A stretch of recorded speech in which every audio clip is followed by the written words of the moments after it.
box need to see it, right? I need to know how much you're drinking. I need to know how much you're eating. Are you eating on time? Are you resting? Boxers can't do that. How much rest did you get last night? Yeah, right? monitor.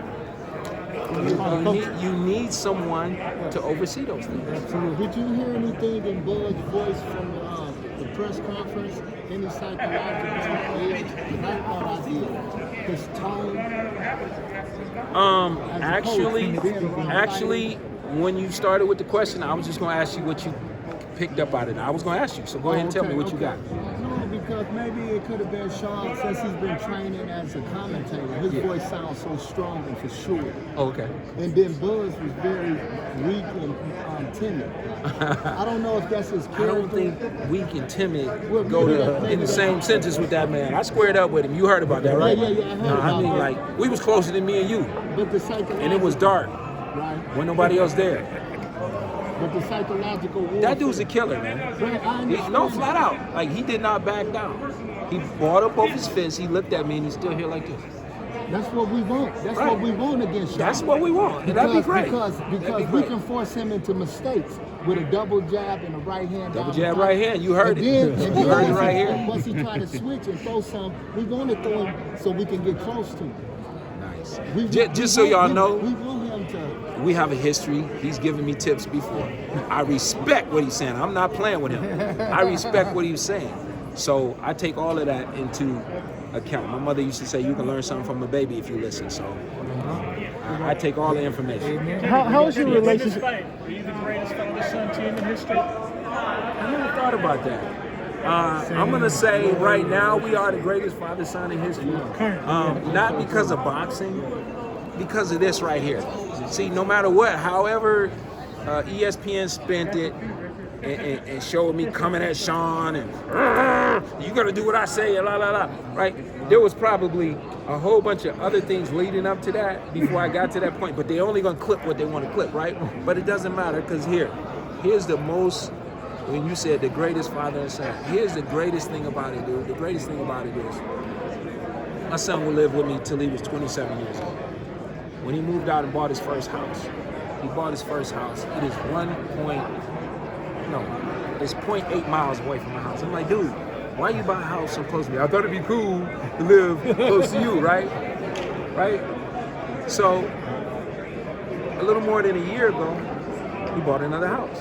He sends me a text message, he said, come to this address. I'm like, this address, why, dude? He's like, I bought a house. What you come see? I walk out my door, and I look at the GPS, and the house is right across the street from me. Dude, why you buy a house across the street from me? Because I thought it'd be cool to live next to my dad. So now I can, out of my bedroom window, look at my son's house, or out of my kitchen, have coffee, and look at my son right out of my kitchen window. My little G-man, that's what I call my grandsons. My little G-man get to ride their motorized vehicles around the house, or my dog walks to Sean's house every day when I walk him. He drives me because he loves to go play with the kids. That's the greatest part of the father and son. So, yeah, that part of it, absolutely. The boxing part of it, championship, winning this. That's a bonus. It's a bonus, Yeah. exactly. Being a dad is everything. So needless to say, your relationship has grown and flourished over these years of working and training together, boxing and training together. I would definitely say that. You know, again, it was funny, you know, because you asked about the analyzing thing? You asked about the analyzing. It was funny that day when he said that to me. I'm like, this dude sounds like an analyst right now, you know. But yeah, absolutely.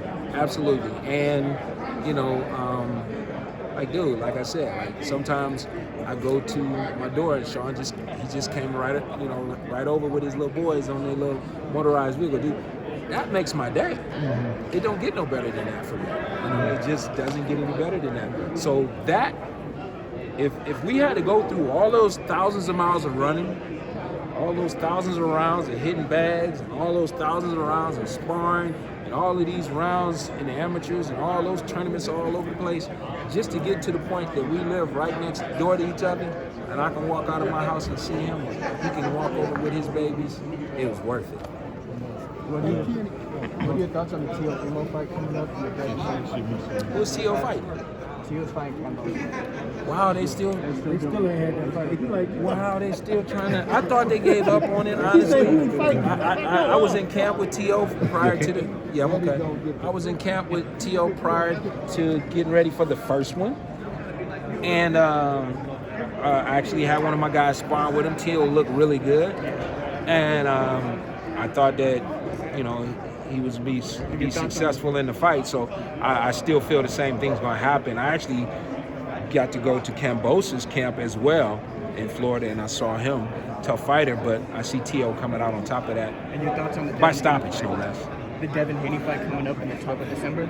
Woo, that's a tough one for me. There's two things going on there. And I know all these guys take this stuff personal. You should not. You signed up for this. People gonna talk about you. Some people gonna say something you like. Other people gonna say something you don't like. That's what I mentioned up there. It's just opinions, right?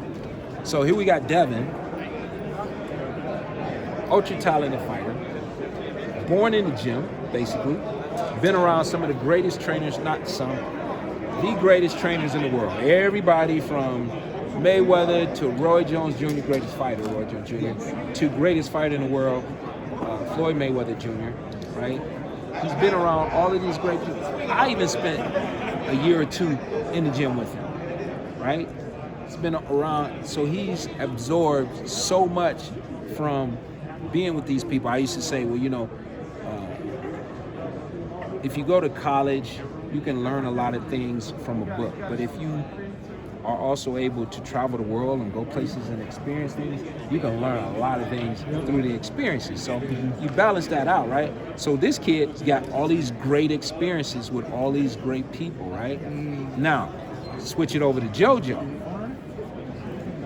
I was with JoJo for a year in Colorado Springs on the Olympic team. I was the technical coach for the 2012 Olympic team.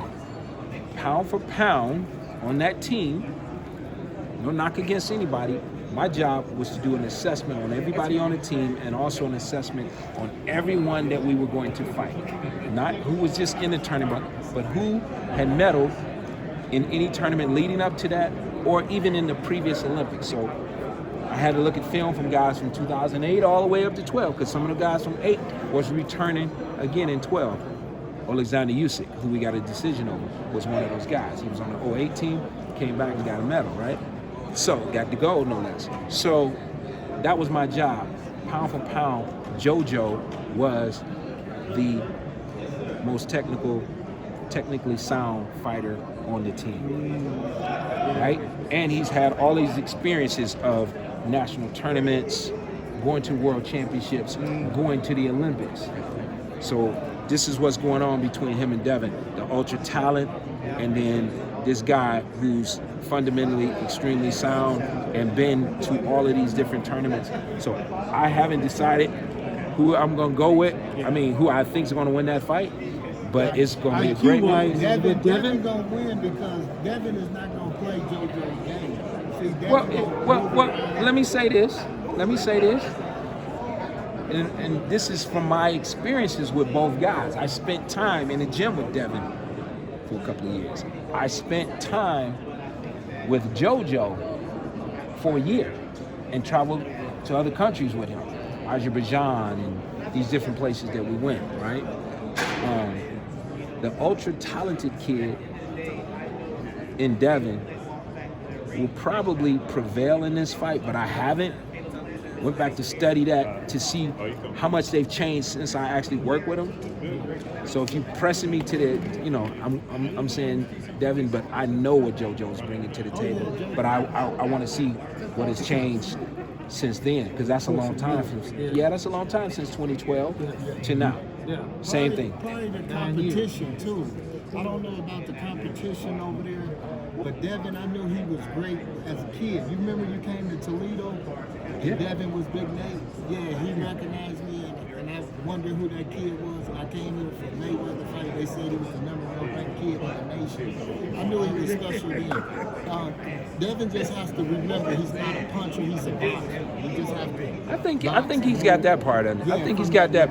Yeah, I so think he's got that part As long understood. as he understand that, it should be easy work, in my opinion, on that. But I have one question, though, about the y'all fight. I believe Bud long arms would be a disadvantage for him when Sean get close, because Bud get wide with his punches. He gets wide with a shot, so Sean want to force him to open up. That's how me and Green clipped him, and different people when they pressed forward and kept straight together. Not to take anything away from Tevin and Devin, I called him Tevin. I mean, Terrence. Mixed their two names together, right? Not to take anything away from him at all, but the one thing that I see, and it is you know, it's a little too late to change right now. The one thing that I see is, and logically it makes sense if you think about it. I think his trainer said he won his last 9 fights by knockout. Last seven. Seven by last knockout. Tell me if this doesn't make sense to you. So, if you're being successful and you're winning by knockout, there's got to be a point in time where you don't work out as hard as you normally would. Now, his trainer said he does all the time, and even more this time, and I get that part. But I'm wondering if, and I'm watching this, and I'm wondering if you really put that much time into defense, because you're winning, and you're winning all the time, and you're winning by knockout, so why do I need to work on defense? I don't need to. I'm getting everybody out of here. I don't really need to work on defense, right? So I've seen some people touch him. Been getting touched. I've seen some people touch him, and I'm thinking the reason for that is there's no reason for you to really work on defense Gamboa touched him. because you're winning all the time and you're being successful in doing so, right? Now, as far as the long arms being, you know, something that could be a deficit for him, it's also his advantage. He's only 5'8", but he's got arms, you know, like a guy that's 6 feet tall or something right there, right? I told Sean, you know, stay off center. And we've worked on that. And then I also said, you know, we don't know. This guy may be like Gumby. Maybe he can, you know, do it like this and get the shots off too. I said, so you're gonna have to be on your P's and Q's and be sharp on defense and respect, you know, be responsible on defense. But that's one thing that stands out for me. Like, why would you even have to work on defense if you're knocking out everybody? And I know boxing to be, and being around a lot of boxers and trainers, they don't spend a lot of time on defense. Because you know Sean's capable of touching. That's why he gonna be on the back foot more against Sean. So that's why Sean got to come forward to make him open up and get back to wide shots, and then we can clip him. So that's where we got to get. Hey guys, Okay, So real quick, I'm sorry, I just got two quick questions. I got it. Just no, I'm gonna fire away. It's gonna be fired away, but I got a very good reason to leave here. I gotta go work with Tank. I gotta go work with Tank Davis. Good luck to you Saturday night, baby.